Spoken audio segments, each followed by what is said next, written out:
in the last video, we have seen about finite element analysis. In that, we discussed about approximation method, that is weighted residual method. In weighted residual method, we have discussed point allocation method, least square method, subdomain method, and inheritance method. Then Ritz method.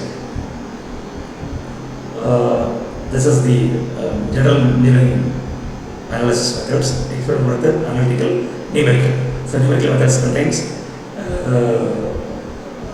three methods. One is called weighted residual method, another one is called subdomain method, and next is least square, and finally Calculus method. In experimental method, we used the prototype, and it's a time-consuming process and costly process. It needs manpower and material. The analysis problems are expressed by mathematical differential equations. It is used only for simple geometric and load conditions. This numerical methods is the approximate method used for solving complex material properties and boundary conditions. Using this, we can solve the problems. And in this, we are having three methods: functional approximation, finite difference method, and finite element method.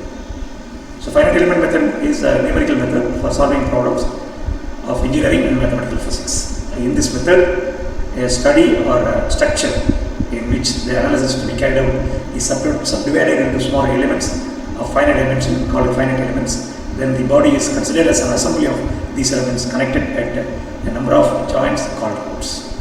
The properties of each finite element is obtained and assembled together and solved as a whole to get solution. This method is extensively used in the field of structural mechanics, fluid mechanics, heat transfer, mass transfer, electric and magnetic field problems. Based on application, finite element problems are classified as structural problems and non-structural problems. In structural problems, we are calculating stress, strain, and displacement in each element.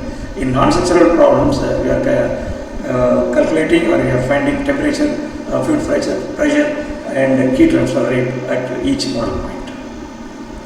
General steps in finite element methods are: step number one, the discretization of structure. Discretization of structure is nothing but dividing of given element into number of small elements is called discretization. The smaller elements are classified into one-dimensional element, two-dimensional elements, three-dimensional elements, and axis symmetric elements. The one-dimensional elements are bar element or beam element. It is a linear element, has only two nodes as shown in figure. And two-dimensional elements are example triangular element or rectangular element. It is having three or more nodes. In triangular element, we are having three nodes. In rectangular element, we are having four nodes. And this is called a three-dimensional element. It will have more than four nodal points. And axis symmetric element is developed by rotating a triangle or quadrilateral about a fixed axis located in the plane of the element through 360 degrees. Step number two in finite element analysis is the nodes and elements should be numbered after discretization process. The numbering process is most important since it decides the size of the stiffness matrix and it leads the reduction of memory requirement. The numbering of nodes should follow the following relation: the maximum node number minus minimum node number is equal to minimum number. It is the longer side numbering process. We are numbering the elements horizontally 1, 2, 3, 4, 5 horizontally, and again we are starting from 6, we are ending with 10, and we are starting with 11 and ending with 15. Similarly, each nodal point is need to be started from left 1, 2, 3, 4, 5, 6, then from left 7, 8, 9, 10, 11, 12. Similarly, it is 24 nodes. So in this example, we are having 15 elements and 24 nodes. See, consider the third element. Third element is having a nodal points of 3, 4, 9, 10. So maximum node number is 10, minimum node number is 3. If it is subtracted 10 minus 3, we are getting the minimum number which is less than 10. The numbering of elements in shorter side. See, similar method is followed to discretize the elements as followed in longer set. That means 1, 2, 3, 4, 5, 6, 7, 8, 10 and 11 to 15. First element is split, and numbering is done vertically. 1, 2, 3, 4. Again we will start with the 5, 6, 7, 8 from bottom. Again we are continuing from bottom 9 to 12, 13 to 16, 17 to 20 and 21 to 24. So if you consider that against the third element, for example, it is having a maximum number of 14 and minimum number of 9. So 14 minus 9 it is 5, which is less than 14 and 5 is a minimum number. Next, third step, selection of displacement function or interpolation function. It involves choosing a displacement function within each element. The polynomial of linear, quadratic and cubic form are frequently used as displacement functions because they are simple to work within the finite element formulation. And the linear approximation, the first one is example. If phi of x equal to a0 plus a1 x, it's called a linear approximation. If it is go to x square, that means x square, it is a quadratic approximation. The example for linear polynomial and quadratic polynomial. Linear polynomial 1 dimensional, 2 dimensional, 3 dimensional. In that a1x, a1x, a1x. In 2 dimensional, we will add a2y. In 3 dimensional, a2y plus a3. Similarly, in quadratic polynomial, for 1 dimensional, we will start with a0 and we will end with a2. So a0 plus x power 0, a1 x power 1 plus a2 x power 2. This is 1 dimensional. For 2 dimensional, similarly, you will write a0 plus a1 x power 0 and a2 y power 0, a3 x power 2 plus a4 y power 2 plus a5 xy. This is the 2 dimensional. Similarly, for 3 dimensional, we have to follow the same process. And step number 4, defining material behavior by using strain, displacement and stress strain relations. We know that strain is equal to change in length divided by original length. That means delta L by L. It is a sectional formula. In the finite element it is written as du by dx. Du means displacement field variable along the x direction, and dx is the length of the element. Similarly, for stress is given by Young's modulus in the strain. And next step is derivation of element stiffness matrix and equations. This is called F1, F2, F3 up to Fn. If we have 3 elements, we can start F1, F2, F3. 4 elements, F1, F2, F3, F4. 5 elements, F1, F2, F3, F4. If you have n number of elements, if it is started with that, it will start with F1 and will end with Fn. And K11, K2, K12, K13 up to K1m. Similarly, we have to write for the element Kn1 and Kn. And displacement vector also u1, u2, u3 up to un. We have to start with the number of elements. If we have 3 elements, we can stop you arrive of writing u1, u2, u3. And this is called force vector, element force vector. Fv is equal to element stiffness vector and element displacement vector. This is the global force vector. That means after evaluating the force vector for each element, it need to be assembled. The assembled equation is called F is equal to K matrix and U matrix. This F is called the global force vector. This K matrix is called the global stiffness matrix, and U is called the global displacement vector. Seventh step is we need to apply the boundary condition given in the problem, and finally we need to get the solution to calculate U value using the Gaussian elimination method or Gauss-Seidel method. And next we have to calculate the strain using du by dx formula. That means nodal displacement at 2 minus nodal displacement at 1 divided by length, change in length is called the strain. For example, if you go for second element, it will have 2 and 3 second and third nodes. It can be written as u2 minus u3 divided by x2 minus u3 minus u2 divided by x3 minus x2. And u1 and u2, u3 are displacements at node 1, 2 and 3 respectively, and x2 minus x1, x3 minus x2 are the actual length of the element. Again, this is the stress equation. It's just we know that Young's modulus is equal to stress by strain. Thus, stress is equal to Young's modulus and into strain. The analysis and evaluation of the solution results is referred to the post processing. The post processor computer programs helps the user to interpret the result by displacing them in graphical form. This is the flowchart of the above discussed matter. That means step 1 discretization, numbering of nodes next, and selection of displacement function. That means the linear polynomial functions, and the next one is material behavior and derivation of stiffness matrix, assembling of all elements to get a global matrix, and applying boundary condition. We will get the solution for displacement, and we need to go for computation of element stress and strain in the calculation, and the result can be interpreted using the computer software called post-processing process. First, in the flowchart, first 2 boxes are called pre-processing, and last one is called post-processing, and intermediate chart boxes are called analysis. This is the method of discretization. See that is an example truss element. I have given you a truss element. Each dot is called node point, and each line is called elements. Right. The one-dimensional bar element. For the one-dimensional bar element, you have 2 nodes, and U1 and U2 is the displacement, and length is the L. See that stiffness matrix K is equal to AE by L, 1 minus 1 minus 1, and this is the Finite equation for one-dimensional 2-node element. That is F vector is equal to, F matrix equal to K matrix into U matrix. For understanding the above flowchart steps of finite element analysis, we have to go for a problem to understand the flowchart. So consider a bar as shown in figure.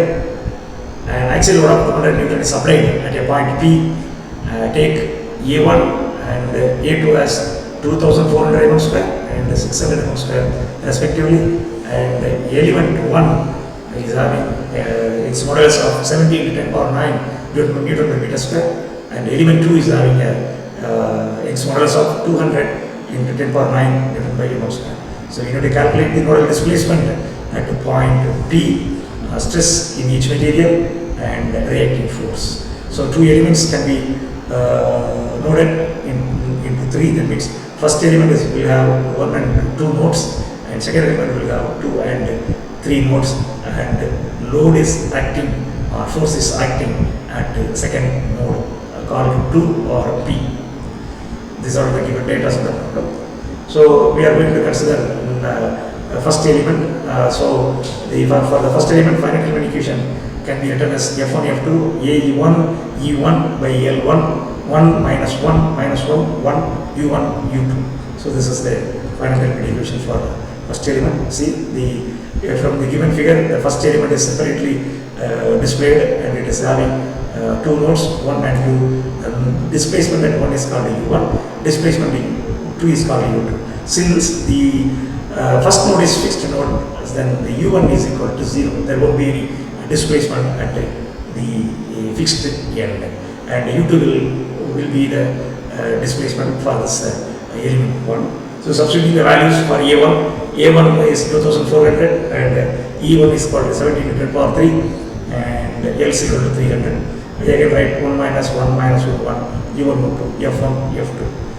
So by simplifying this, we will have 5.6 and 10 power 5. We have to multiply that 5.6 into the matrix. That means 1 into 5.6 minus 1 into 5.6 minus 1 into 5.6 plus 1 into 5.6. So now considering it's a second element, it's having a length of 400, and it's having a node of 2 and 3, and 3 is fixed. So here also U3 is equal to 0 since it is fixed. Again writing of substituting of value of A2, E2 and L2. A2 600, E2 210 power 3, L2 400, 1 minus 1 minus 1 1, U2 U3 and F2 U3. So if again we were using calculator, we have to calculate the value of 600 210 power 3 by 400. It is 3 into 10 power 5. We have to multiply 3 we have to bring that 3 into matrix. So it is 3 minus 3 minus 3 3, U2 U3 F2 F3.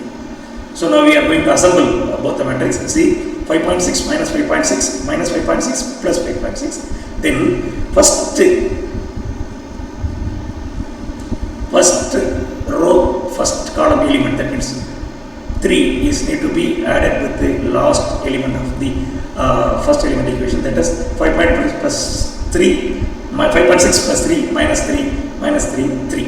So A11 is 5.6, A12 is minus 5.6, A13 is 0, that's empty column, so we have to put 0 on it, and A21 is minus 5.6, A22 is 5.6 plus 3 8.6, and A23 element is called minus 3, and A31 is empty position, so we have to put 0, A32 is equal to minus 3, A33 is equal to 3.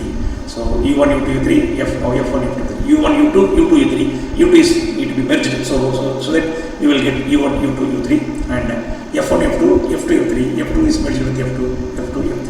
So the matrix is now minus 5.6, minus 5.6, 0, minus 5.6, 8.6, minus 3, 3, minus 3, 3, U1, U2, U3, F1, F2, F3, right. Now, yes, from this, we can check the properties of stiffness matrix K. It is a symmetric matrix, that is 3 cross 3 matrix. The sum of the elements in any column is 0. That means 5.6 minus 5.6 is equal to 0. Minus 5.6 plus 8.6 minus 3 is equal to 0. Plus 0 minus 3 plus 3 is equal to 0. So the properties of stiffness matrix is satisfied. Now applying the boundary condition, as we have seen in the diagram, node 1 and 3 are fixed, therefore U1 is equal to 0, U3 is equal to 0, and load is applied at node point 2, so we have to say F2 is equal to 200 into 10 power 3 Newton, and F1, F3 is not given, so it can be neglected, and F1 and 1 and 2 points are nodal points are fixed points. So substituting the values of U1, U3 and F in the matrix, so we will get 0 U2 U3, 0 2 in 10 power 5, 0. Now cancelling the first row and first column, we will get a matrix of 1 in 10 power 5, 8.6 minus 10 power 8.6 minus 3 minus 3, 3, U2 0, 2 in 10 power 5 and 0. Now doing matrix multiplication, we will get 1 in 10 power 5, 8.6 U2, and second element 1 in 10 power 5 minus 3, sorry, plus 3 into 0 is equal to 0. So we have to consider 1 in 10 power 5, 8.6 U2 is equal to 2 in 10 power 5. Simplifying that, we will get U2 is equal to 0.2325. So it's a displacement at node 2. From this we have to calculate the stress. Before that, we have to calculate strain value du by dx. Du by dx is equal to, as we have told earlier, for element 1, du by dx is equal to U2 minus U1 divided by L1. If it is multiplied with E1, we will get the stress at stress in the first element. That means sigma 1 is equal to E1 into U2 minus U1 by L1. That is 17 10 power 3 into 0.2325 minus 0 to 300. And simplifying that, we will get the answer of 54.25 Newton by mm square. Similarly, the stress of the element 2 is equal to U2 into du by dx. So we get du by dx is named as U3 minus U2 by L2. U3 is again 0 and U2 is having the value of 0.2325, which we have calculated earlier. And finally, if it is simplified, we will get sigma 2 is equal to minus 116.25 Newton by mm square. The minus sign indicates that at node point 2, compressive stress is acting.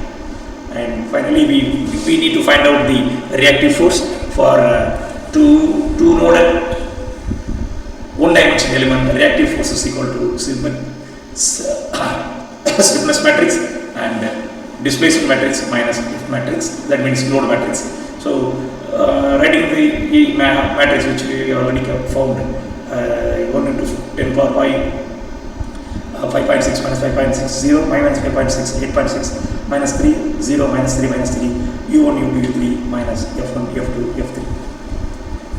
Now, substituting the values of U1, U3, and F2 in the above equation, so we will get 0, 0.23250, and then force load vector 0, 2 in 10 power 5, 0. Now also cancelling of first column, we will get finally we will get 1 in 10 power 5 minus 1.3022 minus 0.6975. So low rotor again 0, 2 into 10 power 5, 0. Now subtracting first element with the first element, minus 1.030 in 10 power 5 minus 0, 2 in 10 power 5 minus 2 in 10 power 5, minus 69, minus 0.6975 in 10 power 5, minus 0. So finally we will get R1 R2 R3 is equal to minus 1.30 in 10 power 5, 0, minus 0.6975 in 10 power 5. So equating R1 with the first element of right side, R2 with the second element of right side, R3 with the third element of right side, you will get the reactive force at each node as R1, R2, R3 is equal to minus 1.30 10 power 5 Newton, 0 Newton, minus 0.6975 10 power 5 Newton respectively. If we add these R1, R2, R3, we will get an answer which will be equal to the force acting at the node point 2, that is 200, and in direction will be negative, because applied the reactive force always will be in the opposite direction to the applied force. So this is the result consolidated. The displacement at model point U2 is equal to